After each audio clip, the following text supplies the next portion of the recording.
What is going on, everyone? Anthony Drew Gary here, host of the How To Show, where we talk about optimizing life, money, and happiness, one how-to at a time. And this week is no different, except it's entirely different. I've got my buddy Greg joining me on this episode of the show, and we're going to talk about how he became a professional wrestler. Do you ever have one of those instances where you see something, or you go to an event, or you watch a clip, or see something on TV, and you think, how do you break into that world? Because, you know, the trajectory between having a thought in your head and actually seeing it out, and in Greg's case, finding yourself in the ring is not very straight-lined, linear in terms of a progression. You don't just show up one day and get started there. And so I thought this would be a fun episode to just dig into Greg's story about how he became a professional wrestler. And, you know, if this is something that you're interested in, maybe you can follow these steps and become a professional wrestler on your own. So I don't want to take anything away from Greg's story, only he can tell it like he can, and so let's bring Greg on now. Gregory Glover, welcome to the How To Show. How are you tonight? I'm doing fantastic, Anthony. Thank you for having me. It's quite the honor and the privilege. I am a longtime fan, and I'm thrilled to be a part of the show.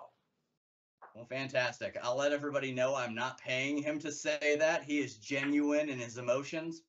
And we're going to jump right into it. This is how to become a pro wrestler. And so I want to stage this, Greg, that at one point in your life, you were a fan. You watched presumably a wrestling broadcast on television. And then some later time in your life, you ended up in a ring. And I've got to understand the story of how that happens, because for the average person, that doesn't happen, and they just remain fans. But you drank the Kool-Aid and you got in the ring, and we got to understand, how did this happen? And at what point in your life did this happen? Was this something that you started off when you were in, you know, maybe elementary school, middle school, high school? Start to paint the picture of how this got started. How it all started for me, as legend has it, is that being the youngest of three boys, you kind of follow along with what they do to try to just match their energy and who they are and what they are into.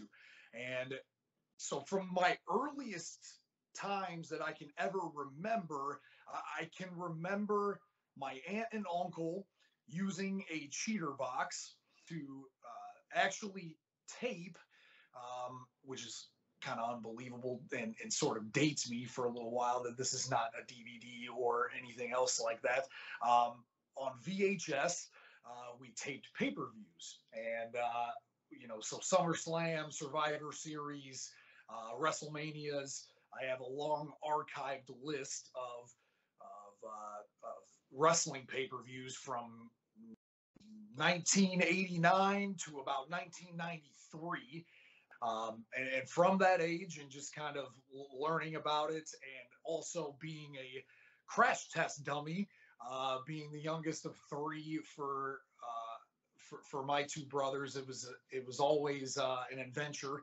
And I guess after getting my butt kicked for so long, I just decided that when I got the chance and I got big enough, that I would start doing some of that.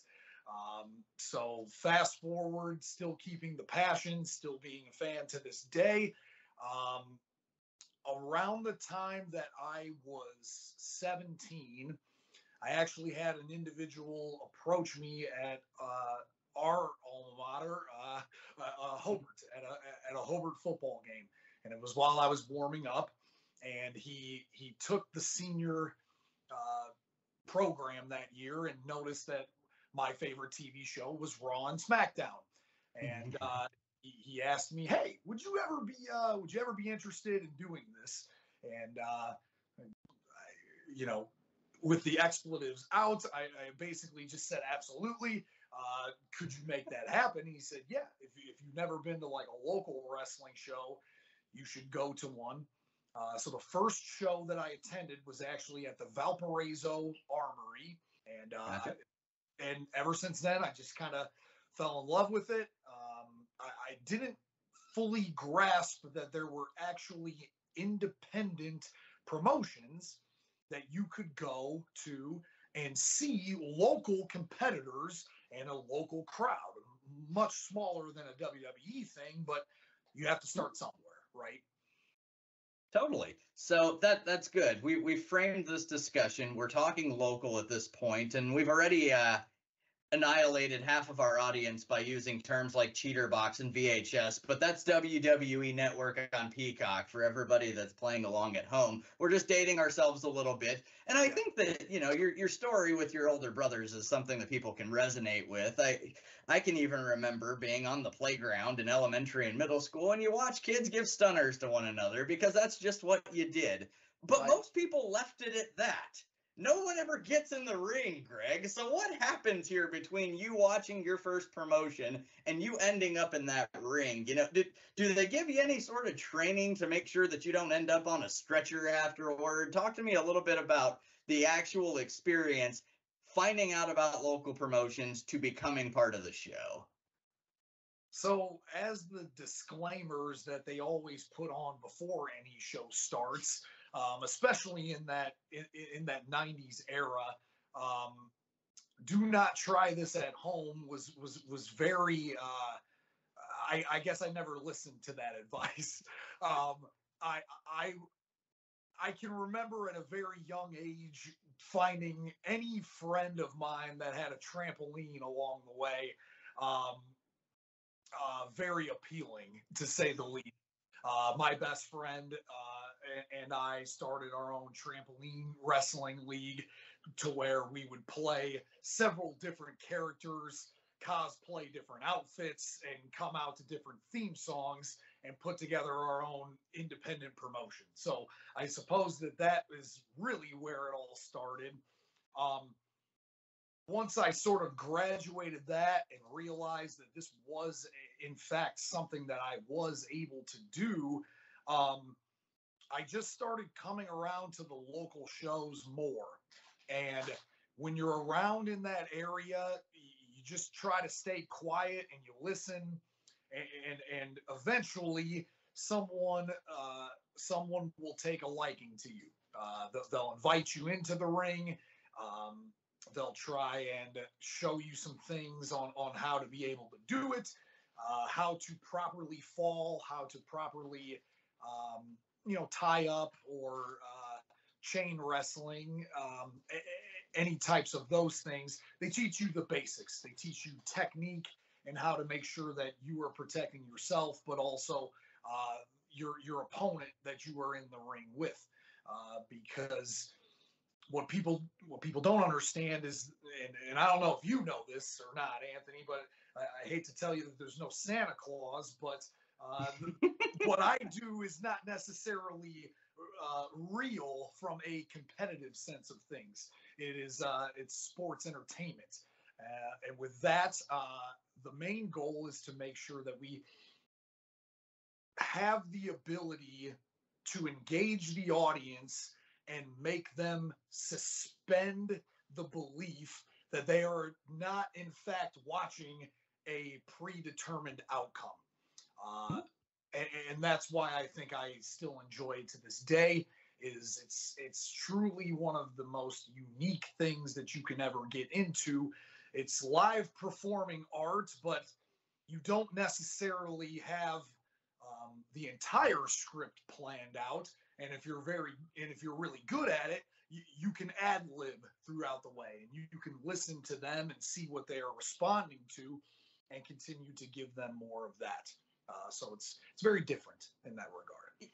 Yeah, and I think that's an important way to frame it, and I appreciate you questioning whether or not I understood about Santa Claus. We're in good spirits here. I understand the position of Santa Claus in sports entertainment.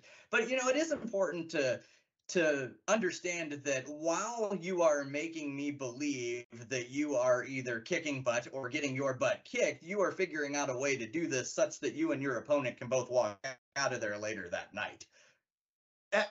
Yeah, absolutely. And I think that one of the things that when you use the term fake, what a lot of people don't understand is that it's anything but that.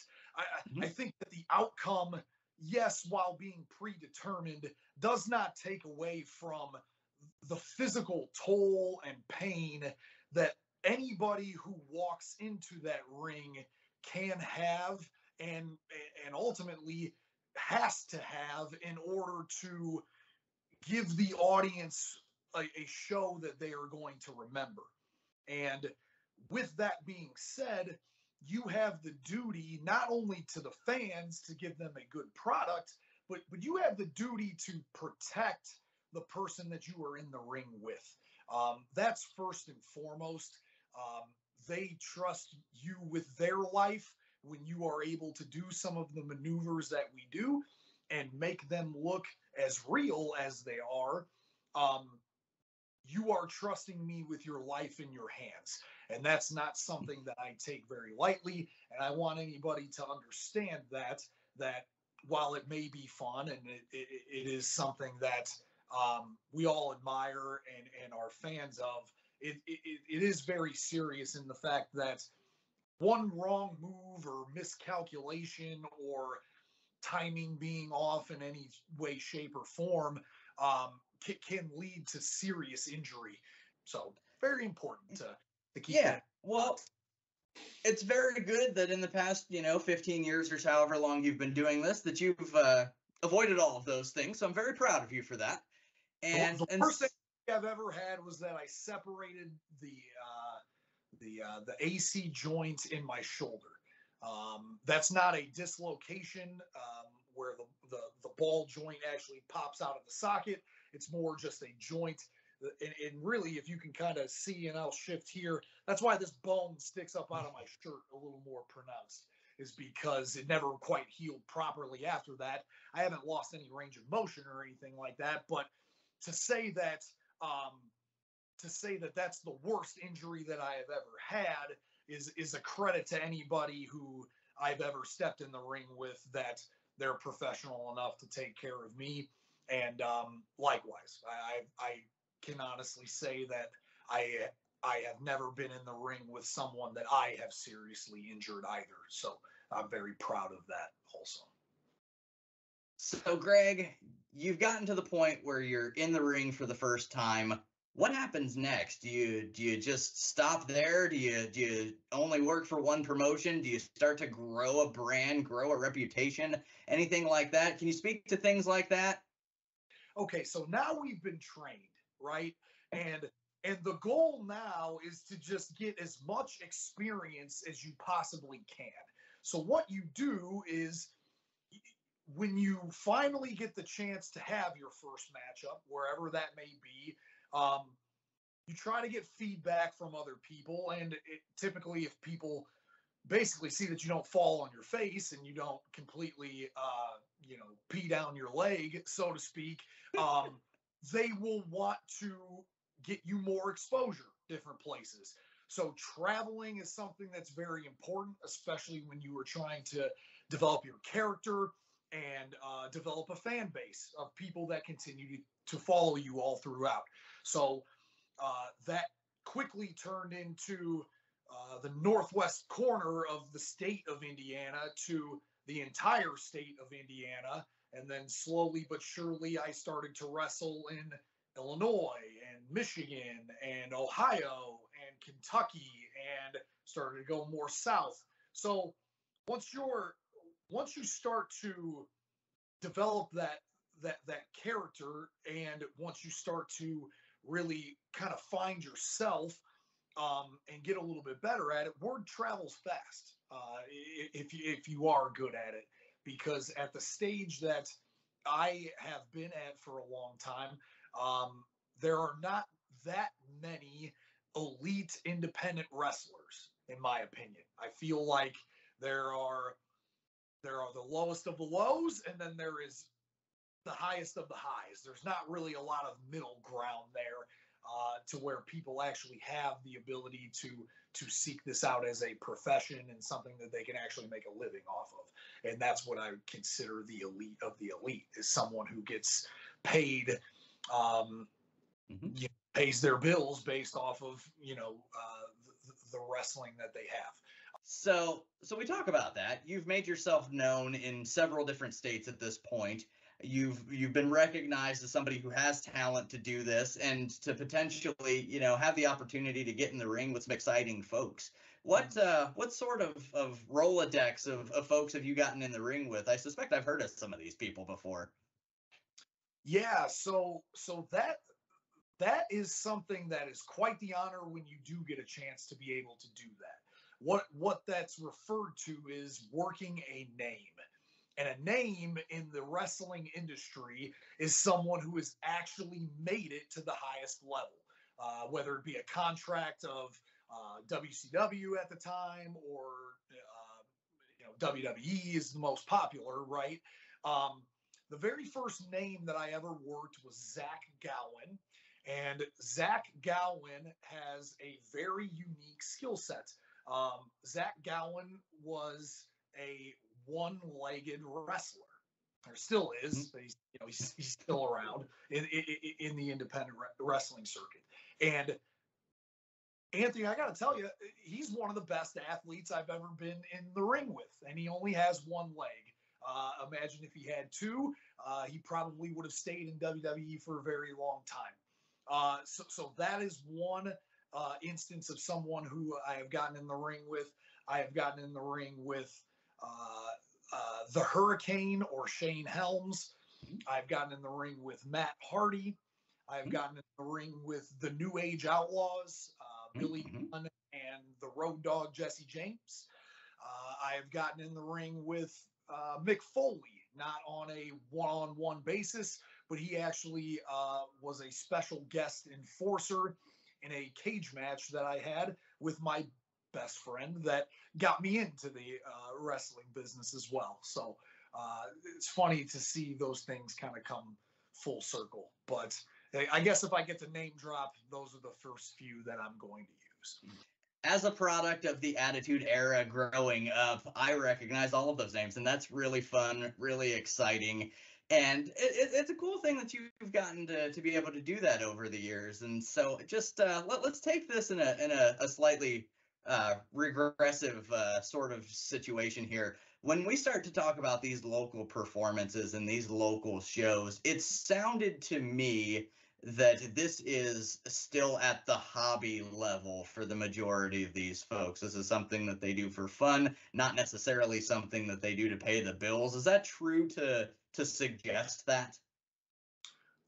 Yeah, I mean, I think that's fair to suggest. I think that some people really realize that they're okay with that, and that's fine. There's nothing wrong with that. You've known me for a very long time, and I think that one of the things that you appreciate about me is that I never half-ass two things. I always whole-ass one thing. So I give my all to whatever it is, and that's why I did it, competitively at the very highest level for a long time, and that consisted of having several different looks from World Wrestling Entertainment, having a chance to work as an extra for them, work dark matches. And a dark match, for those of you that are unaware or just learning this for the first time, is when the event is about to start. It's sort of a pre-show match to where as the crowd trickles in, there is something going on in the ring at that time. And it gives them a chance to sort of get acclimated to what they may be seeing at that time. And it gives the talent a chance to showcase their abilities, to not go televised, but still tape it, still review over, your timing, your spacing in the ring, making sure that you're actually working the cameras. Because what a lot of people don't realize is that it's a television product. So you have to make yourself readily available to make sure that the face can be in the frame at all times. And a lot of people don't, they just don't really realize that part of it, right? Is, we're making a TV product. Yeah. So Greg, it's not lost on me that this video that you and I are putting together is coming out on the heels of a Netflix documentary that portrays one of these independent promotions. And what I want to glean from that is that the main character in that Netflix documentary, he just can't stop doing it, and he's 60 years old. And Greg, you've been doing this for 15 years now. I want you to talk to me a little bit about the desire to keep doing this to yourself. The definition of insanity is doing the same thing over and over again and expecting a different result. Talk to me a little bit about how this might be different than insanity. I wish I could say it's a little bit different. To be quite honest with you, Anthony, I really do. Um, I I think that how I can answer that question is when you're when you're passionate about something, um, it's hard to bottle that up and put it away. I've done this now for it's been about 15 years since I've done this, right? So almost half of my life now.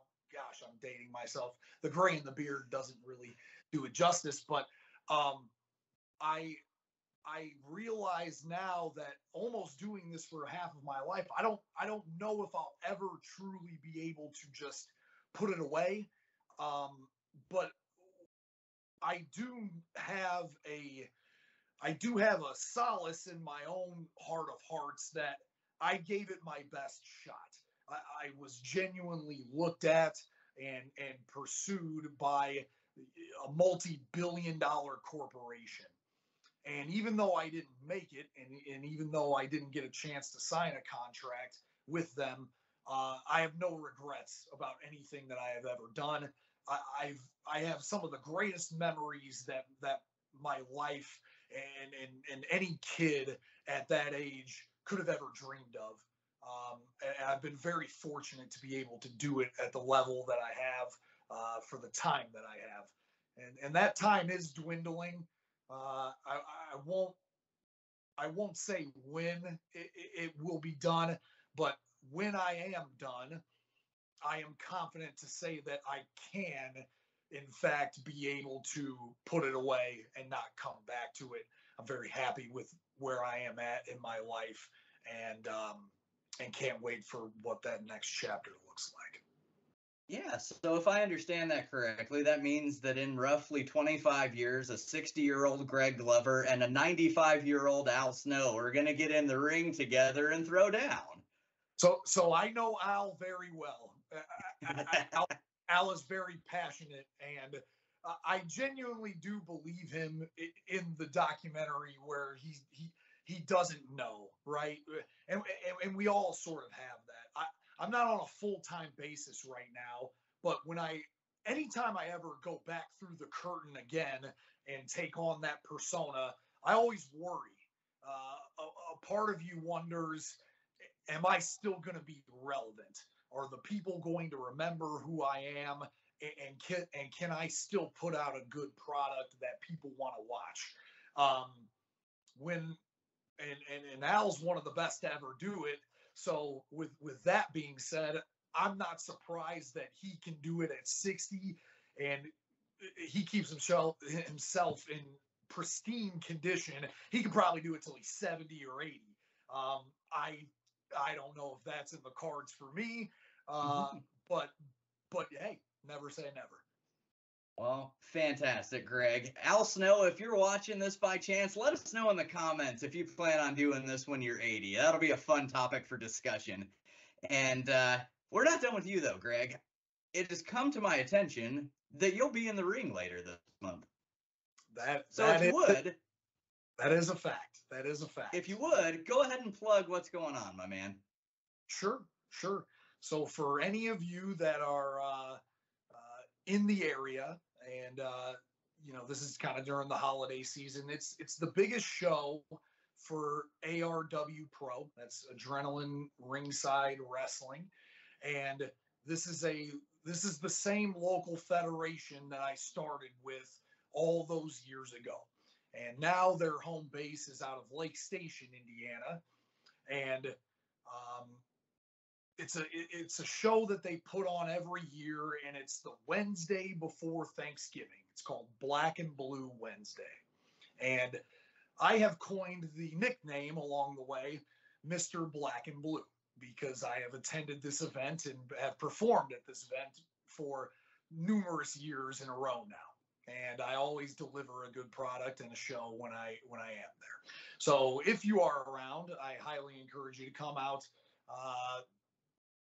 Bell time, I believe, is somewhere between 7:30 and 8.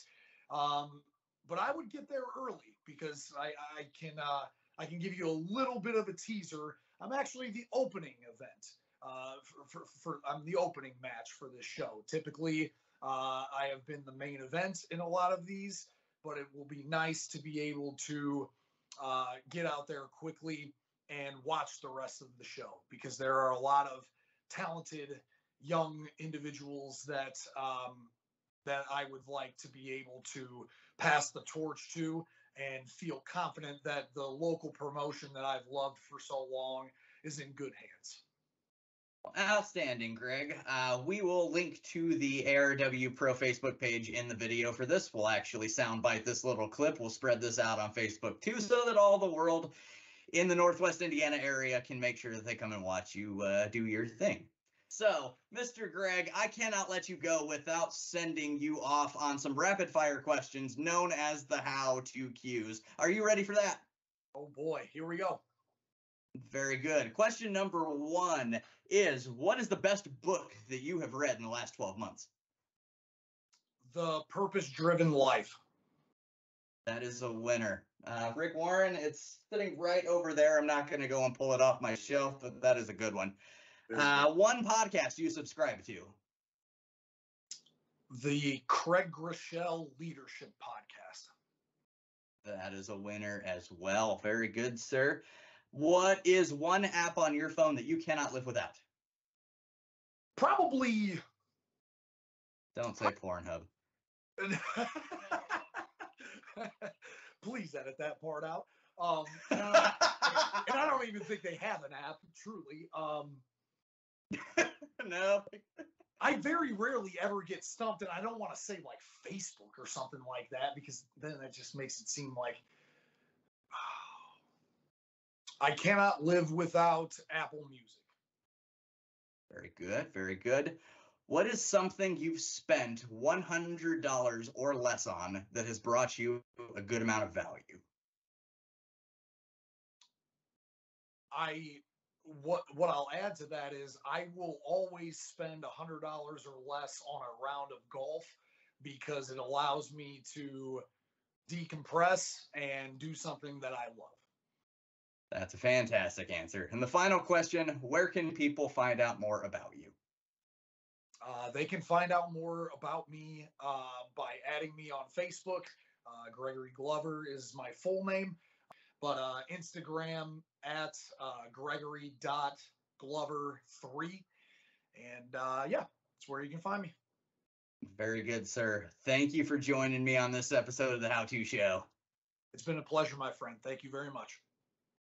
A special thanks to Greg for joining me on this episode of the show and sharing his story. That was a lot of fun. I'm glad we got to do that. And so, if you thought that this was fun or this was a video worth watching, again, you can check out some of the promotions that Greg is working on, and we'll link to those in the description for the video, and there'll be other ways to get in touch with those as well. But if you are interested in his story at all, or if you have any feedback or any questions about the things we talked about, leave me a comment down below. I'll engage with every one of those, and if you have questions for Greg, I can help facilitate that too.